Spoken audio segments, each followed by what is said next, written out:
So today we'll be talking about Jeffery Deaver. Jeffery Deaver was born in 1950 in Glen Ellen, Illinois, and he's best known for his very high-speed Octane thrillers that are filled with intricate plots, which have deep research and a psychological depth tied to them. And Deaver's journey as a best-selling novelist is sort of tied to a vast array of experience that gave him kind of that capability or caliber to have all these interesting novels, and it sort of influenced his writing styles and his interests. And basically, during his career, he did not start with writing. He pursued like a degree in journalism from University of Missouri, and then later on went to obtain a law degree. So he has worked as a journalist, attorney, and folk singer before getting into a full-time author. And he is a multifaceted author, right? Like his narratives within the novels are also very multifaceted. So you go from chapter to chapter, so many plot twists, and you will never get to know till the last chapter what happens, and there is a sudden plot twist. So one twist after another. So that's what you'll get Deaver. So his breakthrough came with the introduction of the Lincoln Rhyme series, and the first one that went on to become a movie as well, The Bone Collector. So it was tied to a lot of the commercial success of Hollywood. The movie had Denzel Washington and Angelina Jolie on the screen, and became really popular after that. Like essentially his Lincoln Rhyme series, and there is a lot of other standalone novels which Deaver has written. One is the James Bond thriller. I am a fan of James Bond, huge fan of James Bond. So he has written one, and I'll cover that. And there is also the other series beyond Lincoln Rhyme, Catherine Dance, Coulter Shaw, and Ruin.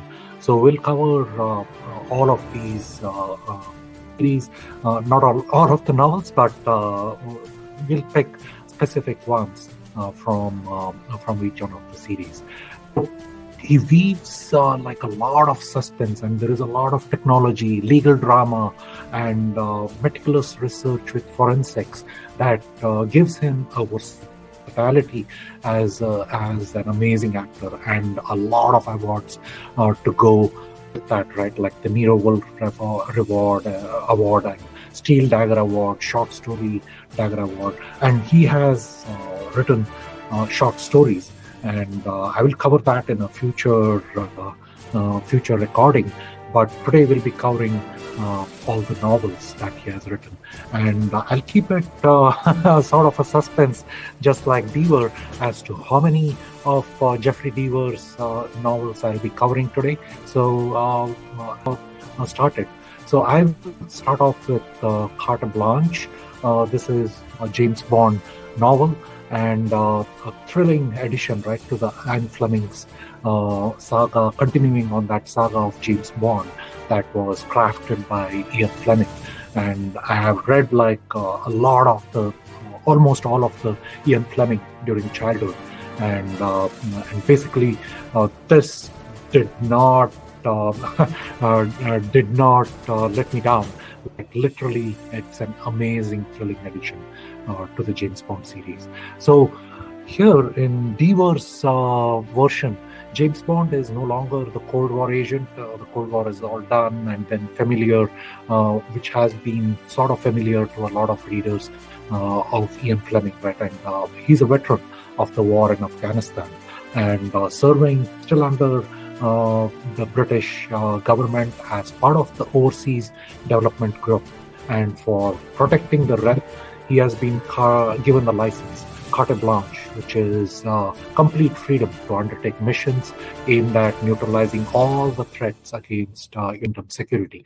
So Bond is dispatched, this particular novel is dispatched to investigate a mysterious figure known as Severin Hyder. a waste management magnet, right? But he has like a sort of a fascination with decay and death, being like a waste management magnet. Bond's mission revolves around stopping the sinister plans of Hydit's Incident 20 that poses grave threat to thousands of lives. So Bond is navigating this treacherous world, and it's literally good to have Bond hopping from one country to another, right? And he does that in this novel. He goes from Serbia to Dubai to South Africa and ultimately London. So Deaver is masterfully crafting such contemporary issues such as environmental crime and global security into the plot. So that adds the depth and also the urgency that this needs to be resolved quickly, right? And that's what he brings in his novel with 007 James Bond. So the next one that I'm going to talk about is The Bone Collector, the Lincoln Rhyme series. So this went on to become a movie that was starring Denzel Washington and Angelina Jolie. So Lincoln Rhyme is a very interesting character that gets introduced, right? So he is like an ex-head of the NYPD forensics, and he used to be the nation's most criminalist, foremost criminalist, essentially. A man who would just arrive on the crime scene and come away with the perfect profile of a killer. But now Lincoln, with an accident that he had on the job, it has left him quadriplegic, and he can barely move one finger. And he's a great mind, but he's strapped to his bed. So he until basically he sees the crime until he sees the crime scene report that is presented to him. He is interested in pursuing and being part of this investigation. And it's a report that involves a corpse that is found buried on a deserted west side railway track, and with the hand rising from the dirt. So it's a body that is entirely covered, but there is a hand rising from the dirt. So it's belonged to a man who got into a cab from the airport and never got out.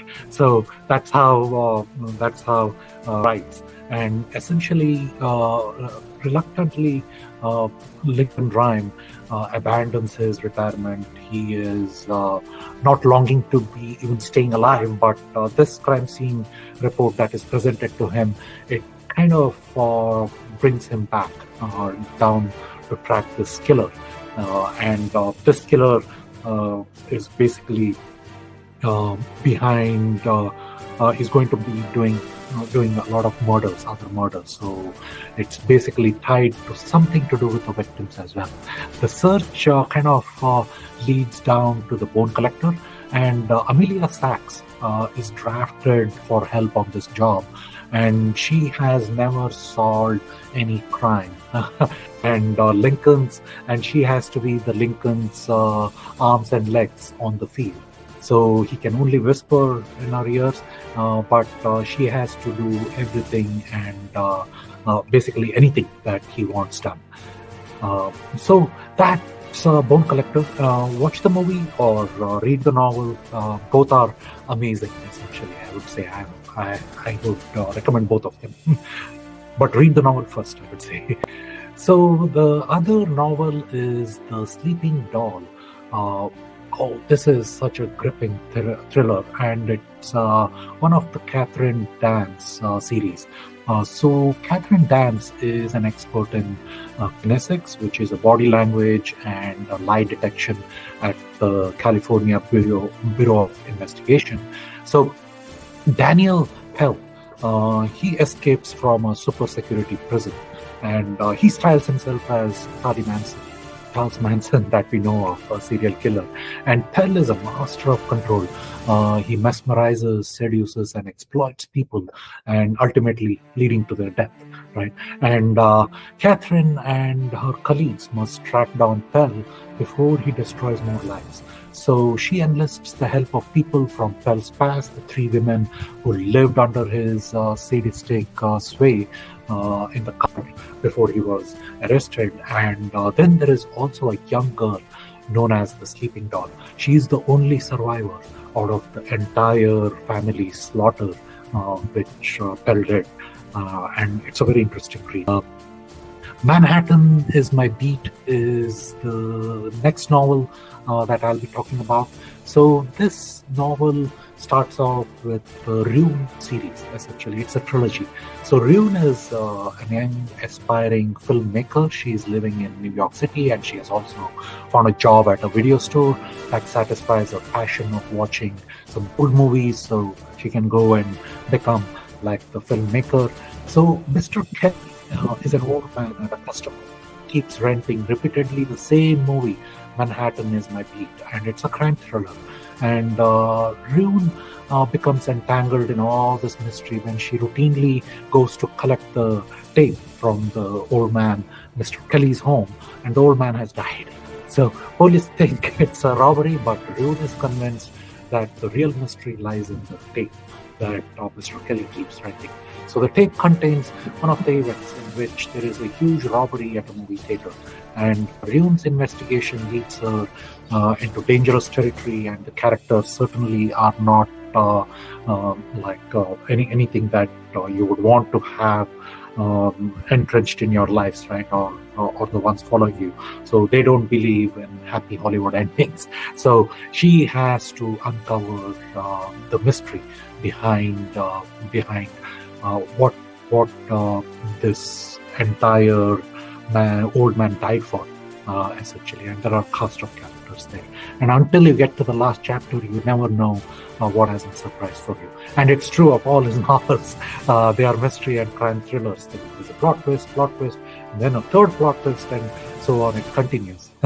So The Never Game is the Coulter Shaw series. And along with the Lincoln Rhyme, the Rune, Catherine Dance, Coulter Shaw is another series, and The Never Game is one of it.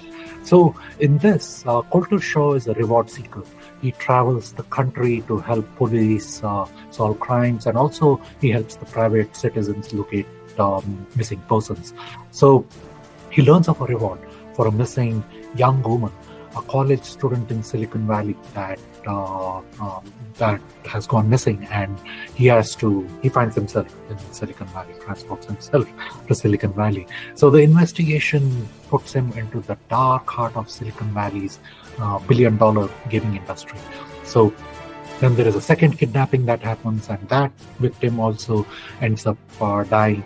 So the clues all point to a video game, The Never Game, in which the player has to survive after being left abandoned, essentially. So then Coulter Shaw has to figure out, does this involve some maniac that is behind all of this and who is trying to bring this game to life? And a lot of Deaver's books and novels have been converted into movies, right? So it's hard for me to track, and I didn't track that particularly for this making this video. So I'll never be surprised to see a movie and say, hey, I have read that. That's Deaver's novel. So all of his novels, I'm not surprised, or majority of his novels being converted into fast mystery and crime thriller movies. So The Devil's Teardrop is the next one, and it's one of the standalone novels. So it's New Year's Eve. This is the way Deaver was set up. It's New Year's Eve, the last day of 1999. It's Washington, D.C. is under siege. And earlier in the day, a grisly machine gun attack in DuPont Circle metro station has left dozens of people dead. And the city is crippled with fear. And it's supposed to be a very festive environment, right, like being New Year's Eve. But there is a note that is delivered to the mayor's office that pins the massacre to the digger. And it's a robot-like assassin programmed to wreak havoc on the capital every 4 hours until midnight. So a ransom of $20 million must be delivered to Digger's accomplice to stop this killing. But the accomplice dies in an accident on the way to the money drop. So Special Agent Margaret Lucas calls on Parker Kincaid, a retired FBI agent, to solve this crime, and they have very little evidence. Right, all they have as evidence is the ransom note as the evidence. So they have to go from that to solve the crime. So the next novel is also a standalone novel, A Maiden's Grave. So this is a very interesting one, and I think this one has been made into a movie. But the movie is not called Maiden's Grave. It's something called Dead Silence or something like that. So there is a school bus that is carrying 8 deaf schoolgirls and their teachers, and then the bus happens to brake suddenly on a flat Kansas highway. The bus shouldn't have stopped. So there waiting are the 3 convicts who have just escaped from prison, each with nothing to lose, right? Like now it's a game that they are going to play. So with the girls as their hostages, the convicts kind of bring them to an abandoned slaughterhouse. And this is where Lou Handy, the murderer and the convicts, kind of a ringleader, announces his terms to kill a captive every hour unless his demands are met. So this is like a 12-hour siege that happens, and then basically this is a war of nerves. So when you're reading, it's like you are literally drawn in, and then you cannot get out from the first chapter itself. Like Deaver captures you by the throat, and you're stuck until the end of the novel. So the FBI's senior hostage negotiator is called in, and they now have to work this out with these convicts. So the next one that I am going to talk about is The Blue Nowhere, and this is also one of the standalone novels. This is about a sadistic hacker. His code name is Fate, and he sets his sights on Silicon Valley. His victims never know what really hit them, right? Like until he goes and his style is infiltrating the computers, evading their lives, and luring them to their deaths. So to Fate, it's sort of like a big game. It's challenging computer hack every time. Every time he succeeds in one, he challenges himself by kind of like polishing his methodology to a newer and higher level and aiming at bigger targets. So the head of the California State Police Computer Crimes Division, they have to free Wyatt Gillett, and everybody opposes within the division that Wyatt is a hacker who is in jail, is being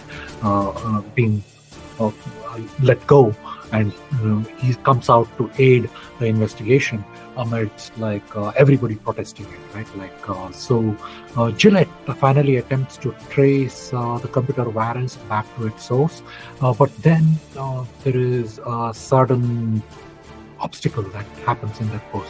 So Fate ends up killing the pioneer of the internet himself, like the wizard. So now with the wizard, who is the pioneer of the internet himself, being killed, they will have to go through this investigation, and it's a very interesting read to go through it, especially if you are interested in learning about, if you're into cybersecurity and want to learn more about hacking. This has a lot of details in there. It's hacker terminology that is used all over. So the next one is part of the Lincoln crime series. It's The Cold Moon. So on a freezing December night with the full moon shimmering in the black skies over New York City, 2 people are brutally murdered. Their deaths are marked by sort of calling cards. It's like a moon-faced clock ticking away. So it sort of points to the victims' last minutes on Earth.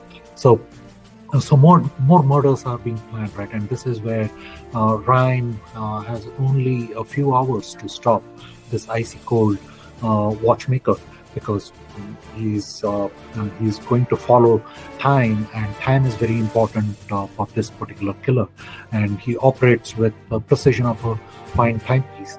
And Lincoln and Amelia Sachs are in a race in this cat and mouse game. So they must balance their efforts to catch the watchmaker. And for Amelia Sachs, this is one of the investigations she's leading in a way. So she unearths like shocking revelations from the past that threaten to undermine her very relationship to Lincoln. So The Garden of Beasts is a very interesting standalone novel as well.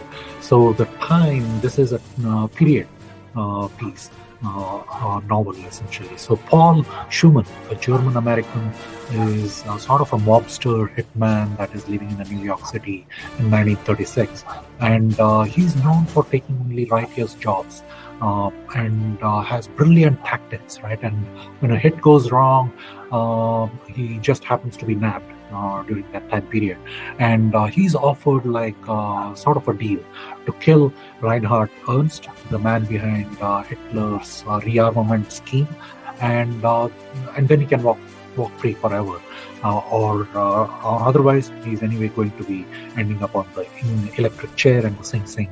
So the instant Paul sets foot in Berlin, his mission is not easy. There is a deadly cat and mouse game that occurs, right? And this is how the chapters progress. And the next 48 hours is where the city prepares for the coming Summer Olympics game. Schumann stalks Ernst, and there is also a criminal police officer that of the Third Reich, and all their apparatus is behind him, frantically searching for this American hitman who they also know is on the soil to kill Ernst.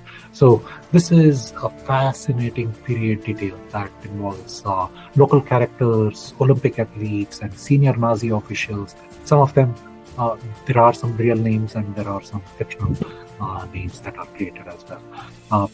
So there is a lot of plot twists in The Garden of the Beasts. So there was another novel I was reminded of during the read of this, and I will cover that in one of the future videos. So that's it for today.